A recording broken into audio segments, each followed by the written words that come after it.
నేను చెప్పి ఉన్నాను. సిద్ధపాటు కలిగి ఉంటే మనం త్వరగా దేవుడు వస్తే ఆయన వరుడుగా చేయడంలో మనం కొద్దిగా ఎక్కబడతాం కదండి.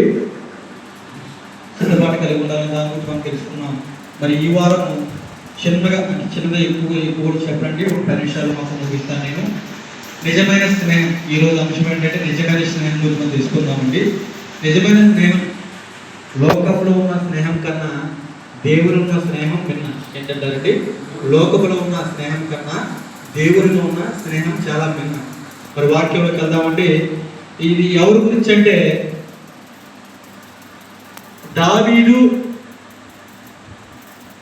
యోనాతాను ఇద్దరు మంచి స్నేహితులు. ఎంత స్నేహితులు అంటే మంచి స్నేహితులు. వీళ్ళు బైబిల్లో మాత్రమే కాదండి, ప్రపంచ చరిత్రలో నిష్కలంకమైన మరియు త్యాగపూరితమైన స్నేహం ఎవరిదండి? దావీది యోనాతానుదండి. మరి యోనాతాను దావీదు గురించి ఎంతో చేశాడు. ఎలా అంటే తన స్నేహం ఎలా ఉందంటే తన స్నేహం ఆత్మ అనుసంధానం ఉంది, త్యాగపూరితంగా ఉంది. రాజుగా చేయడానికి తన స్నేహంతో రాజుగా చేయడానికి దావీదుకి వదిలేశాడు తన రాజతత్వాన్ని. దేవుడు అడిగాడని చెప్పి తన రాజతత్వాన్ని వదిలేశాడు. అంత స్నేహం మన ఇద్దరికి, దావీదుకి యోనాతానుకి. అసలు యోనాతాను ఎవరయ్యా అంటే ఇశ్రాయేలుకి మొదటి రాజైన సౌలు పెద్ద కుమారుడు. ఎవరండి? ఇశ్రాయేలు రాజైన మొదటి రాజైన సౌలు పెద్ద కుమారుడు అనమాట. ఈయన దావీదుతో ఎక్కువ స్నేహం కలిగి ఉండేవాడు అనమాట. ఎంత స్నేహం, చాలా మంచి స్నేహం అన్నమాట. అంత స్నేహము అసలు ఎక్కడ ఉండదన్నమాట. బైబిల్ చరిత్రలో లేదు అంత పెద్ద మంచి స్నేహం అన్నమాట.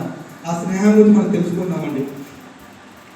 ముందుగా ఆత్మ అనుసంధానం అంటే ఆయన ఆత్మ అనుసంధానం గురించి మనం తెలుసుకుందాం. 2-3 పాయింట్లు చెప్పడానికి నేను ఆశపడతా ఉన్నాను దేవుని ప్రియ బిడ్డలారా.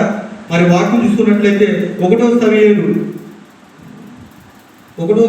18వ అధ్యాయం 1వ వచనం అండి. 18వ అధ్యాయం 1వ వచనం, 1-2 వచనం. దావీదు 1 సమూయేలు 18వ అధ్యాయం 1వ వచనం. దావీదు సౌలుతో మాటలాడుతూ చాలించినప్పుడు యోనాతాను హృదయము దావీదు హృదయముతో కలిసిపోయాను. యోనాతాను దావీదును తన ప్రాణ స్నేహితులుగా భావించుకొని అతన్ని ప్రేమించును. చాలా చూసారు. ఇక్కడ వాక్యం ఏం చెప్తా ఉందంటే దావీదు హృదయము యోనాతాను హృదయం రెండూ కలిసిపోయినమాట. అంటే ఆత్మల అనుసంధానమైన, అంటే అంత ప్రేమగా, అంటే అంత స్నేహం కలిగి ఇద్దరు ఉన్నారన్నమాట.